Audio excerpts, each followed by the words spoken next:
సమావేశంలో ప్రజల యోగక్షేమాలను తెలుసుకోవడం కోసము భారతదేశ ప్రధానమంత్రి నరేంద్ర మోడీ గారు నిన్న ఏదైతే జీఎస్టీ కౌన్సిల్ సమావేశం జరిగిందో ఆ జీఎస్టీ కౌన్సిల్ సమావేశంలో పేద మధ్యతరగతి బీదవారి కోసము జీఎస్టీని సవరించి నిత్యావసర వస్తువులు మరి మధ్యతరగతి పేద ప్రజలకు అనుకూలంగా ఉండే విధంగా 18 నుంచి 5% జీఎస్టీని తీసుకొచ్చి ప్రజలకు మరి మంచి చేయడం కోసము నిర్ణయించినటువంటి జీఎస్టీ ఏదైతే ఉన్నదో దానికి మేమంతా కూడా సిరికొండ మండల పక్షాన ధన్యవాదాలు ప్రధానమంత్రి గారికి ధన్యవాదాలు తెలియజేస్తున్నాం.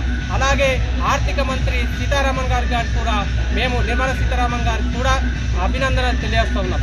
ఇప్పుడు ముఖ్యంగా చూసుకున్నట్లయితే గ్రామీణ స్థాయిలో మరి ఈ రైతాంగానికి డ్రిప్ సిస్టమ్ కానీ ట్రాక్టర్లు కానీ ఈ రేట్లు మరి తగ్గి వారికి అనుకూలంగా బెనిఫిట్ అయ్యే విధంగా ప్రజలకు అవసరమయ్యే యోగ్యంగా ఉండే రకంగా ఈ జీఎస్టీని సవరించడం చాలా శుభ పరిణామం. కాబట్టి ప్రధానమంత్రి నరేంద్ర మోడీ గారికి మేము ధన్యవాదాలు తెలియజేస్తాం.